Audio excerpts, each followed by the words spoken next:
बच्चों, पिछले कालांश में हमने 2.2 प्रश्न संग्रह के प्रश्न पहला, जिसमें MCQ वाले क्वेश्चन थे, और प्रश्न दूसरा हल किया था। आज हम प्रश्न नंबर 3 और प्रश्न नंबर 4 हल करने वाले हैं। आइए बढ़ते हैं सबसे पहले प्रश्न नंबर 3 पर। प्रश्न नंबर 3 हमारा है, संलग्न आकृति में रेखा P समांतर है रेखा Q के यदि रेखा L समांतर रेखा M के। मतलब बच्चों, ये दोनों रेखाएं भी समांतर हैं और ये दोनों रेखाएं भी समांतर है, तो आपको इसके आधार पर कोण A, B और C के माप ज्ञात करने हैं। बच्चों, अगर आप डायग्राम को देखें तो डायग्राम में 80 यहाँ इस प्रकार है और जो चिन्ह है बॉक्स का वो इधर दिया है और इसमें A यहाँ दिया है। अगर हम यहाँ मान के सवाल को हल करते हैं तो अलग तरीके से आएगा, बट चूँकि यहाँ पे आप देखिए जहाँ पे चिन्ह है उसी तरफ नंबर लिखे गए हैं, तो इसमें थोड़ा सा दुविधा वाली स्थिति है। लेकिन आप जैसा क्वेश्चन आएगा आपको उसका नियम सब पता है, कौन सा किस प्रकार के कोण बन रहे हैं, उसके आधार पर ही आपको इसे हल करना है। जैसा कि आप देख सकते हैं कि आपको 80 और ये कोण A तो आराम से मिल जाएगा, क्योंकि ये लाइन के इस तरफ है और ये भी लाइन के इस तरफ है। लाइन के एक ही तरफ बनने वाले कोणों को हम संगत कोण कहते हैं, और संगत कोण चूँकि समांतर रेखाएं हैं इसलिए सर्वांग सम है, तो कोण A हमको मिल जाएगा 80 अंश। अब लेकिन A का इस B से कोई संबंध नहीं है, इसलिए A से B के संबंध को दर्शाने के लिए हम यहाँ पर इस वाले कोण को कुछ मान लेते हैं। माना हमने इसको x मान लिया, ठीक है बच्चों। तो अब A जो है वो x का संगत कोण होगा, क्योंकि ये भी लाइन के ठीक इस तरफ बन रहा है और ये भी लाइन के ठीक इस तरफ बन रहा है, तो जो A का माप होगा वही x का माप होगा। फिर x और B ये एक ही लाइन के आजू बाजू में बनने वाले कोण हैं।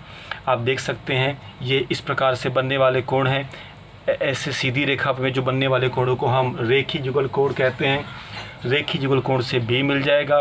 फिर B और C आप देख सकते हैं ये भी लाइन के एक ही तरफ बनने वाले कोण हैं। ये भी लाइन के लेफ़्ट साइड में है, ये भी लाइन के लेफ़्ट साइड में है। ऐसे कोणों को हम संगत कोण कहते हैं। तो इस प्रकार से हमारे बाकी के सारे कोण आ जाएंगे। तो सबसे पहले बच्चों, ये x हमने अपने मन से लिया है, इसलिए हम इसको एक लाइन में लिख देंगे कि संलग्न आकृति में कोण x दर्शाया गया है, क्योंकि हमने x अपने मन से लिया है। अब चूँकि कोण A बराबर कितना होगा 80 अंश, वो हमको डायरेक्टली मिल जाएगा, इसलिए कोण A बराबर 80 अंश। मान लो बच्चों, अगर ये 80 यहाँ पे होता तब ये संगत कर्ण न होके अंतःकोण बनते, और अंतःकोणों का योगफल 180 अंश होता है। इसके आधार पे आप इसको हल कर सकते थे। तो आपको A बराबर कितना मिल गया 80 अंश। तो इस प्रकार से A आ गया। हाँ, क्यों यहाँ पे आपको कार्य लिखना ज़रूरी है, क्योंकि ये कैसे कोण है, ये संगत कोण है, और संगत कोण क्या होते हैं, सर्वांग सम, इसलिए A का माप हो गया 80 अंश। अब चूँकि ये जो x है ये कोण A के बराबर होगा, कोण x जो है वो बराबर है कोण A के। क्यों बच्चों, क्योंकि ये भी क्या है, संगत कोण है। ठीक पहचाना आपने, ये भी संगत कोण है। अब चूँकि x और A बराबर है, A का माप 80 अंश है, इसलिए x भी कितना हो जाएगा 80 अंश, इसलिए कोण x बराबर A की जगह पर उसका हम मान लिख देते हैं 80 अंश।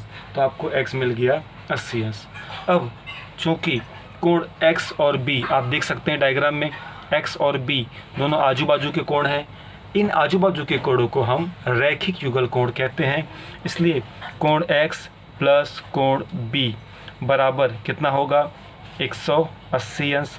कारण क्या आएगा, रेखीय युगल कोण, क्योंकि रेखीय युगल कोणों के मापों का योगफल 180 अंश होता है।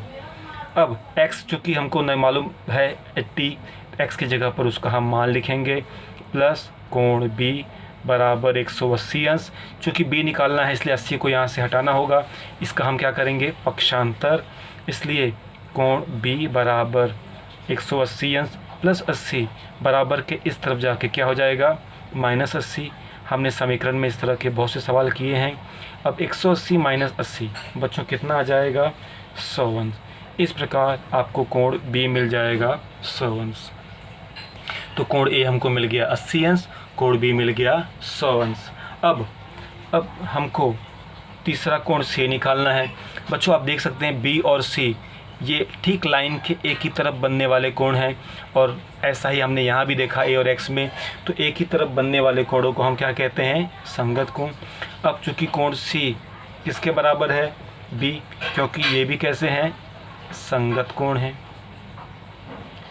अब हमको चूँकि कोण बी पता है, बी कितना पता है? 100 अंश, तो बी की जगह पर हमने 100 लिख दिया। ठीक है बच्चों, कोण सी किसके बराबर है? कोण बी के, क्योंकि ये भी रेखा के एक ही तरफ बनने वाले आप देख सकते हैं संगत कोण है, लाइन के एक ही तरफ हैं। चूँकि सी हमको ज्ञात करना है और बी हमने अभी निकाला है 100, इसलिए हमने बी की जगह पर उसका मान रख दिया, तो हमको कोण सी मिल गया 100 अंश। तो इस प्रकार बच्चों हमको कोण ए मिल गया 80, कोण बी मिल गया 100 और कोण सी मिल गया 100 अंश। इस प्रकार हमने कोण ए, बी और सी तीनों कोण को ज्ञात कर दिया। उम्मीद करते हैं आपको ये सवाल समझ में आया होगा। अब हम आगे बढ़ते हैं प्रश्न चौथे की ओर। प्रश्न चौथा भी बच्चों इसी प्रकार है, बहुत ही आसान है, बस आपको थोड़ा सा ध्यान देना है। आपको मैं इसका PDF बाद में सेंड करूंगा पीरियड होने के बाद, आप उसके बाद आराम से उसे देखकर लिख सकते हैं। अभी आपको सिर्फ सवाल को समझना है।